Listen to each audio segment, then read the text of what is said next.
What we just demonstrated is the way to work specifically if you want to work on physical symptoms. What did I show you guys? We identified a very recent moment. We picked negative core belief for more than one reason. Negative core belief is a very important stress pattern always. His physical symptoms really pointed out that he really has, self-doubt, and his negative core belief, his ego really wants him to believe that he's not good enough. And you will recognize this. Most of you will recognize this. You may not have "I'm not good enough" precisely, but you'll have I'm bad, or I'm not important, or I'm not worth it, or I'm worthless. If all went well, you all are familiar with what the negative core belief is. That can show up in your musculoskeletal system, so muscles, bones, tendons, and with Edward, it showed up as backaches and muscle spasms.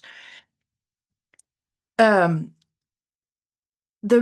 reason why I propose that this is the best way to work is because your stress pattern will show up on a daily basis or very frequently. So we identified something that happened yesterday in this video yesterday, and then if you work on that either with tapping or working with the unseen therapist or a mix, I don't mind, but work until the intensity is about halfway through. And if you then, during the association, so you're in the moment, you're feeling what you're feeling, and oftentimes also thinking, you're aware of what you're thinking in the moment. If you then ask yourself, when did I feel like this before, or when did I think this before, you will end up with a very relevant earlier memory.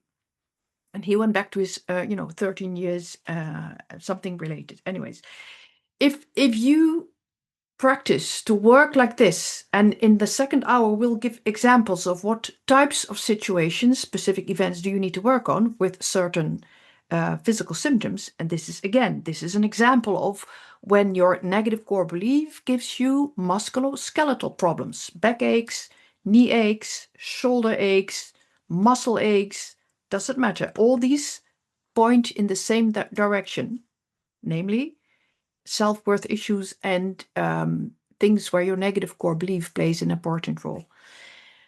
If you do it like this, you work on the daily triggers, which maintains the stress pattern, and you are going back in time to work on important moments in time that are more the start of the stress pattern and in between, the intermediate. So this is what is needed to work successfully on emotional causes of physical symptoms.